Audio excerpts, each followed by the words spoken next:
Welcome. Now, I don't have a direct classroom experience teaching astrology, but I strongly believe that as a teacher, you should begin by engaging your students in two foundational questions. And those two foundational questions are: is astrology a science? And what is destiny? I have watched many Jyotish related podcasts and also seen some online classes, but I have rarely come across any meaningful discussion on these two topics.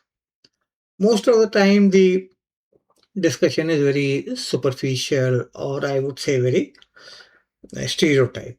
So, I'm going to share my own thoughts on this, at least on this first foundational question: is astrology a science?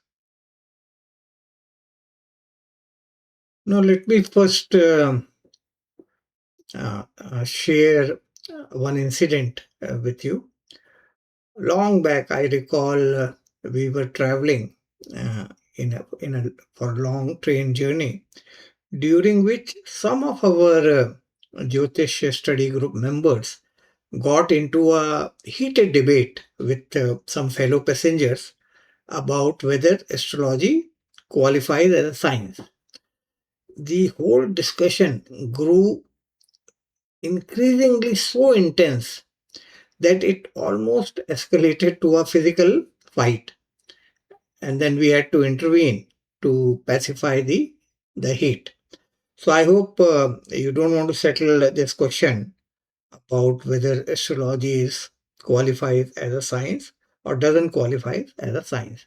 Now let me share my thoughts with you guys. Many proponents of astrology, the famous one like B.V. Raman or K.N. Rao and many others, they usually cite the gravitational influence of the planets or the oceanic tides, moon having its effect on the ocean and creating those tides. So those are used, these examples are used to justify the astrological effects. But you should be asking that is this sufficient to justify many questions in astrology that doesn't seem to be have any direct relationship with the planet's gravitational pull or the tides. Most of the books and these days even the podcasts, mostly all the podcasts will only follow this line of reasoning. This has become a very popular refrain in astrological podcasts about the gravitational influence and the moon phases and the tides, as if it is more than sufficient to to answer the very profound question: is astrology a science? You see, somebody is asking you to justify why planetary positions would determine outcomes like marriage, wealth, or poverty, and you're trying to explain this kind of a complex question using answers that relate to gravitational influence or the moon phases, moon tides, and all that. And if you go to the horary, then the questions become increasingly more complex. Can my third son help me build a house? These kind of questions are there. If you look at the KP astrology, you'll find these kind of question. Will my second son-in-law bring peace and prosperity to my daughter?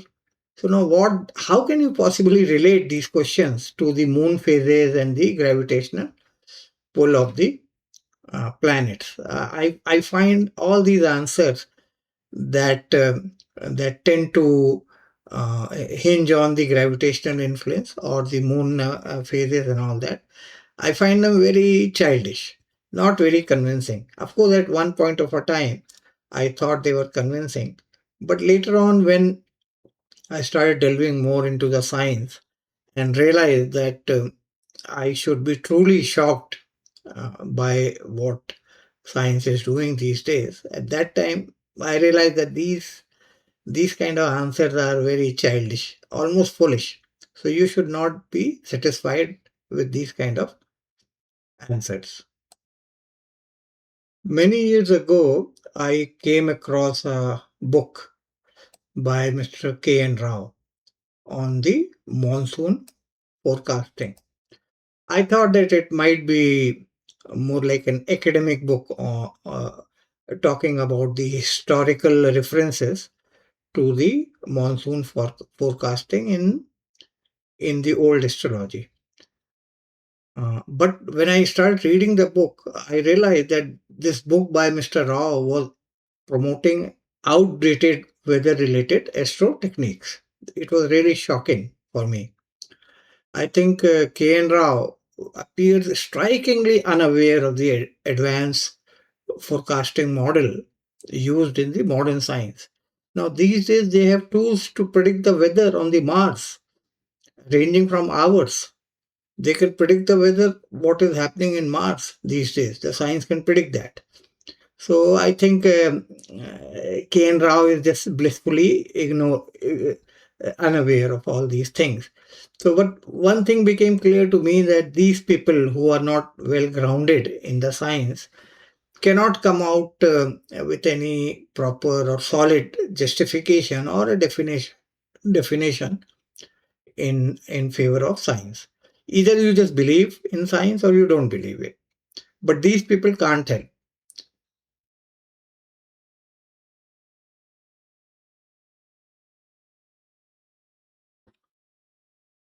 And it took me several years for my own personal explanation of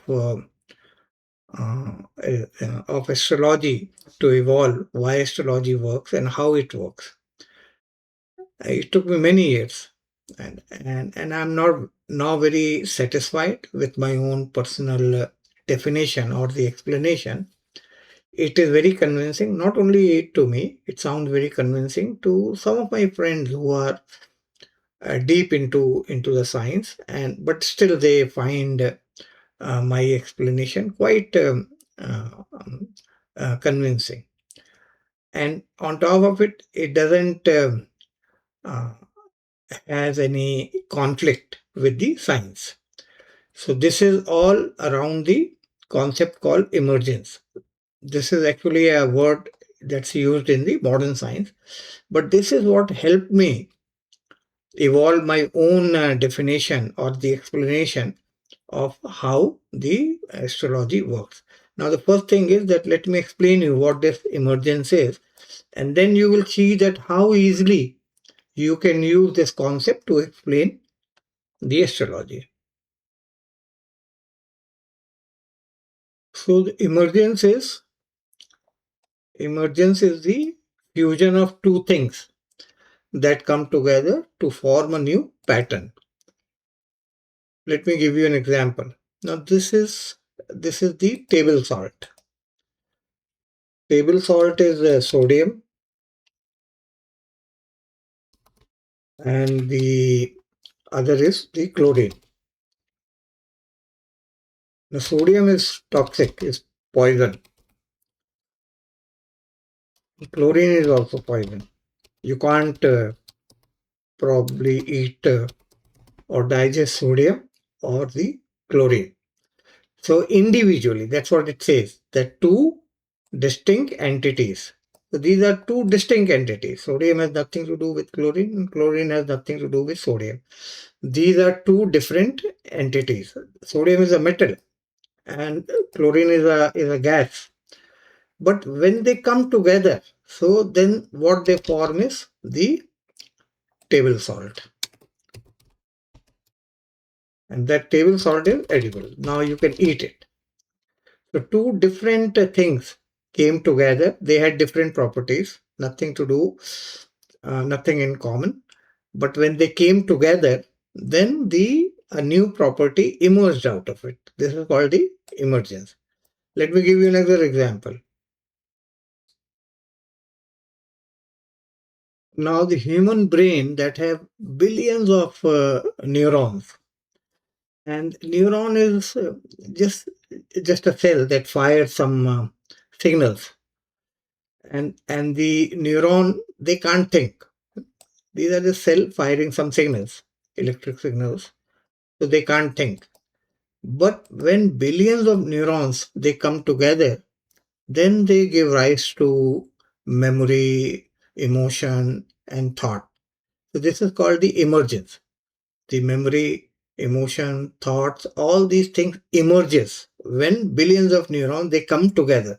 See, each of this is very important. The coming together and something then emerging, something very different from the basic stuff. The basic stuff neuron can't think. It is just a cell, some firing some signal. But they when they come together, then they form a pattern, and from that pattern, something else, something very deep, something meaningful emerges. So that's what is meant by emergence. Now let's see how beautifully this concept of emergence can be applied to the two most basic concept in Parashari Jyotish. One is called the Bhav, and the second is called the Yoga. So these two words, the Yoga and the Bhav, they are so easily relatable to the emergence. See, the Yoga word means coming together, right? Yoga means coming together.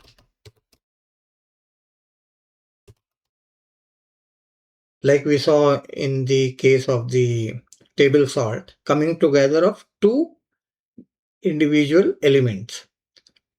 Similarly, in the Parashar Jyotish, you see there are all yogas. For example, let's take the Raj Yoga, Dharma Karma Yoga. So Dharma Karma Yoga is what? The individual ninth house doesn't, it cannot cause the Dharma Karma Yoga. 10th house all alone cannot cause the Dharma Karma Yoga. They have to come together. The ninth house, the 10th house, and the ninth lord or the 10th lord, they have to come together. Then only the result will emerge out of it. And for that, the word bhav is used. When we say ninth bhav or the 10th bhav, this is a very actually profound word. If you look in the Sanskrit dictionary, you'll find that this bhav word means becoming, manifestation, or appearance, one that appears. So the ninth house, 10th house come together in a fusion, in a yoga. And out of that, the Raja Yoga emerges. So you see how this emergence, the concept of emergence, very easily can gel with these two words, the yoga and the bhav. So I'm very happy that I was eventually able to find something that not only sounded very convincing to me, but to some of my friends who are very hardcore scientists.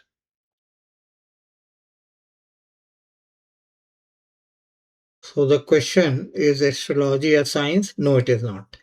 When you try to interpret science just like physics or maths or chemistry, exact kind of science, then astrology is not on those lines at all. So you don't have to engage in any heated debate. Astrology is not that kind of a science. Then the next question is how does it work? So don't get into those the stereotype kind of an answer, which is not going to satisfy any a person with some science background. The gravitational pull of the planet. Those are all nonsense, childish kind of answers. But emergence is one. If you search on the Google for the emergence, then you will realize that emergence is a well-grounded concept, accepted concept in the modern science. And I think on in the astrology also, it very easily it relates to the yoga and bhav. So this is something that not only you should, I'm not saying that you should blindly believe in that, but I was just sharing my own thoughts. These days, I always explain the astrology in two parts. Astrology is not a science, just like physics, chemistry, biology, and all these. See, in that sense, the rebirth and destiny, these are not accepted as some hardcore science topics. Similarly, astrology is also not accepted. But there are a huge number of people who, despite having a very solid science background, they have an inclination towards the astrology. But to convince them, then you have to talk in a more meaningful way that looks more convincing. Another foundational topic is on the destiny. Now, I'm not going to discuss about the destiny in this video, maybe in some other separate video. But this is also one very profound question, and you should encourage your students to think about it, about the role of destiny. Now, this is one question where you can kind of corner the science community because they cannot come up with a very convincing answer. So, for science, when people who are born with, typically we call it silver spoon in mouth, for science it is about lucky sperm because science has no explanation. For them, it's just some random thing that has happened. So it is sometimes jokingly said as lucky sperm. And for astrology, it is about good destiny or a prarabdha. So when somebody is born with in a very poor um, country where some war is going on and there is poverty and hunger, then obviously it's called as an unlucky sperm. And from the astrology angle, it is called as the bad destiny. I'm not saying that astrology has a full 100% answer describing their destiny, but destiny is definitely one subject where science doesn't seem to have any convincing explanation so far. So this is also one of the very profound questions. So that's all in this video. Do share your thoughts on the astrology, whether astrology is science, and also on the role of the destiny. Thanks for watching.